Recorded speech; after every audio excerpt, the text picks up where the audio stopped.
क्या भाई तुम अपनी हाइट मैक्सिंग की जर्नी में हो? तुम अपनी हाइट को बूस्ट करना चाहते हो? तो एक सच सुन लो, तुम अपनी हाइट को बूस्ट कर ही नहीं पाओगे। तुम अपनी पोटेंशियल हाइट तक कभी जा ही नहीं पाओगे, बिकॉज तुम फॉलो करते हो ये चरगंदी एक्टिविटी को।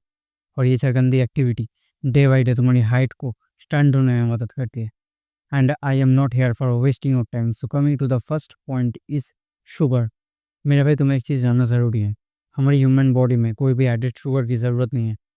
तो जो तुम ये भोग भोग के शुगर खाते हो, इससे तुम्हारी बॉडी में बढ़ता है इंसुलिन, और अगर तुम्हारी बॉडी में ज़्यादा इंसुलिन बढ़ेगा तो ग्रोथ हार्मोन डिसरप्ट होगा, और अगर ग्रोथ हार्मोन डिसरप्ट हुआ तो तुम्हारी हाइट की तो वर्ट लग गई। ऊपर से जब तुम ज़्यादा शुगर खाओगे तुम्हारी बॉडी में विटामिन डी और कैल्शियम का एब्जॉर्प्शन कम हो जाता है। और तुम्हें भी पता है ये दो विटामिन कितने ज़्यादा इंपॉर्टेंट रोल प्ले करते हैं हमारी हाइट को बूस्ट करने में। सो तुम्हें क्या करना पड़ेगा, अपने खाने से शुगर को हटाना पड़ेगा। बट अगर मैं इस चीज़ को नहीं बताऊंगा ना, तो ये चीज़ बहुत ही बुरा होगा, क्योंकि मैं नहीं चाहता कि आधी नॉलेज किसी को भी मिले। तुम अपनी इंडियन डाइट से शुगर को हटा ही नहीं पाओगे अगर तुम मिडिल क्लास फैमिली से आते हो, गरीब फैमिली से आते हो तो। क्योंकि मेरी बात को सुनो भाई, क्योंकि तुम जो खाना खाओगे उसमें कहीं ना कहीं से शुगर आएगा ही।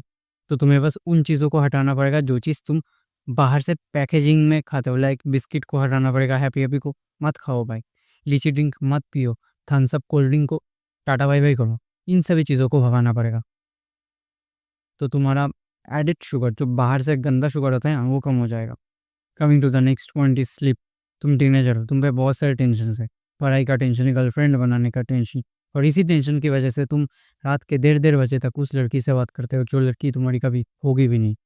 क्या बात है भाई, उसके साथ बात करके तुम्हें क्या मिलता है? तुम्हें बताओ, क्या वो तुम्हारी होगी?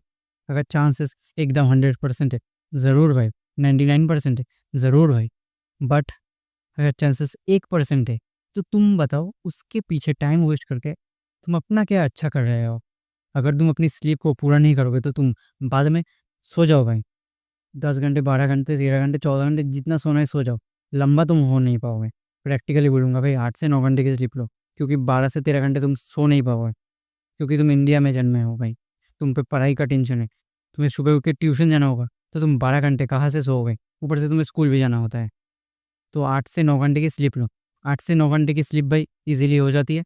9 से 7 बजे तक सो जाओ, तुम्हारा अच्छा खासा नींद पूरा हो जाएगा, एंड तुम्हारा ग्रोथ बूस्ट होगा। और अगर तुम अभी अपने इनिशियल टाइम पे नहीं सोते हो तो तुम्हारा क्या होगा? तुम्हारी हाइट स्टैंड हो जाएगी, क्योंकि तुम्हारी बॉडी में ग्रोथ हार्मोन बनना बंद हो जाएगा।